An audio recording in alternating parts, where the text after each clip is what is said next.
ময়মনসিংহের ত্রিশাল উপজেলায় সাবেক প্রধানমন্ত্রী ও বিএনপির চেয়ারপারসন বেগম খালেদা জিয়ার আত্মার মাগফিরাত কামনা করে দোয়া মাহফিল ও আলোচনা সভা অনুষ্ঠিত হয়েছে।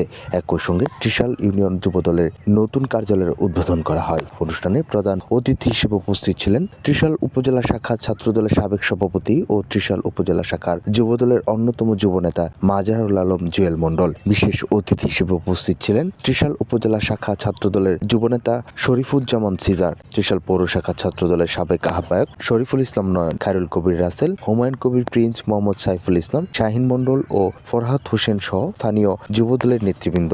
অনুষ্ঠানে বক্তারা বেগম খালেদা জিয়ার রাজনৈতিক সংগ্রাম ও অবদানের কথা স্মরণ করে তার বিদেহী আত্মার মাগফিরাত কামনা করেন এবং দলীয় ঐক্য আন্দোলন জোরদারের আহ্বান জানান এবং যুবদলের সকল নেতাকর্মীদের ঐক্যবদ্ধ থেকে আগামী ত্রয়োদশ জাতীয় সংসদ নির্বাচনে দানের শীষের মনোনীত প্রার্থী ডাক্তার মাহবুব রহমান লিটনকে বিপুল সংখ্যক ভোটে পাশ করাতে হবে।